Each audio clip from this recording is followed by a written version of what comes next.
Hey everybody, it is Coach Cheryl and welcome. On today, I want to talk about what's going on in our world and what I think the church's response should be to racism. How do we confront racism? So if you just stay with me, we're going to dive into it and I'm going to give you 4 things that I think the church should be doing right now.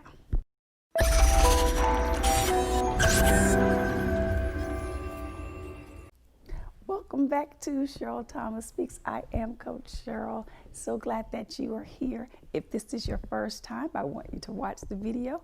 I want you to comment and then subscribe. I want you to watch this particular video in its entirety because I want you to hear my heart as I share what I think the church's response should be in this season to racism. Not just the black church, not just the white church, not the Hispanic church, but the global church of God, the global body of Christ.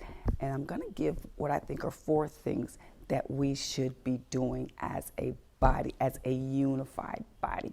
So remember to like, comment, and subscribe and share this with somebody that you love, another believer, as we try to unify. And so there are 4 things that I think that we as the church could be doing to help unify the body of Christ and to show and share God's love with the earth so that we can be effective in this present age. And the first thing that I think is important for us as the body of Christ, as we grapple with the evil of racism that has continually persisted, is I think we must, number 1, listen. We have got to open the dialogue and listen to one another. If there's ever been a time when the body of Christ needs to open up forums where we can candidly and honestly talk about racism, it is now. So the first thing is to listen. And to listen, we must acknowledge that racism exists. It's not enough to say that it shouldn't exist. It's not enough to say, let's kumbaya and hug and love one another. We have to listen to our brothers and sisters that have been victims of it forever and acknowledge that it exists, to listen to the experiences of one another and to glean from it. We have to come together in unity and have open hearts to hear what each other from both vantage points, what's going on, how we view racism, if we believe racism exists, and if it does, what are the steps that we need to eradicate it? So we have to, number 1, listen. The second thing that I think is very, very important for us is that we empathize. We must show empathy to each other, empathy for people of color, knowing that they have been ostracized, knowing that they have been disenfranchised. We have to listen to that.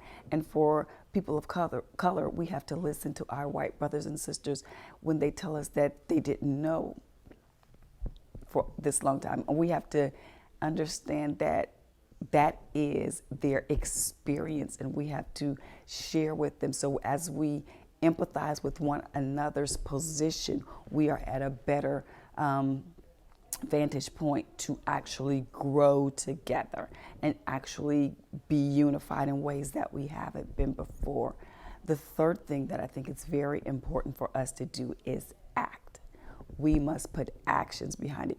So when we find out, yes, in 2020, racism still exists. In the 21st century, it still exists. It may be systemic, it may be systematized, it may not be overt. People may not be burning crosses or wearing sheets. It still exists in the underpinnings, not just of America, but globally across the world. So then we have to come together. How are we going to respond? As the body of Christ, how are we going to respond? How are we going to act? How are we going to reflect the unified body of Christ to the world? How are we going to show them that love should be shown? How are we going to be the voice of God in the earth where it concerns equality, equity for everybody, regardless of their sex, regardless of their race? How is the body of Christ? What kinds of programs are we going to promote far as governmental policy and change? Whether it be, policing strategies that make sure that everybody is treated fairly, that even if someone commits a crime, they don't die for that crime, that they actually go before a judge and jury and get tried to see if that crime actually was committed, so that we don't allow the police to be, the judge, the jury, and the executioner, so that we make sure that policies and laws are set in place. How are we going to act? Will that be activism? Is that protesting? Is that, running rallies? What does that look like? What does our action look like, so that we can come as a unified body? Because there is strength in numbers. And if we come together as the body of Christ, Black, white, Hispanic, Asian Americans, white Americans, if we come together and present policy changes that are going to make sure that everyone is treated equally and fairly, that would be a great thing for us to do.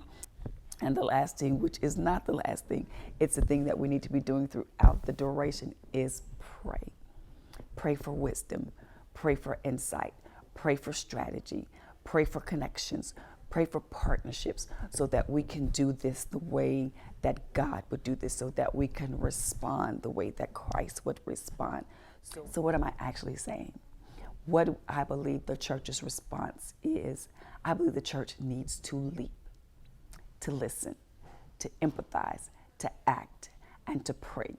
I believe if we leap, if we make that four-pronged approach to systemic racism in the earth, not just in America, not just in Europe, not just in Venezuela, not just in South America, but in the earth, if we as the body of Christ leap toward this issue, leap toward this problem, stop pretending that it doesn't exist, stop pushing it to the side, but put it center stage, and put the plan of God, put the purpose of God, put the love of God over everything. And if we can show them that the church can eradicate racism within its circles, then we have a blueprint for the world to see. I hope that you have enjoyed this, and I'd love to hear your feedback about things that you think that the body of Christ needs to be doing to eradicate and to face systemic racism that we've seen for centuries now. I want to hear that in the comments. And also, I want you to like, comment, and subscribe to this channel, where we'll bring everything faith, everything finances, everything fashion, everything fun, everything family, right here on this channel, Cheryl Thomas Speaks. I'd love to have you join our community. God bless you.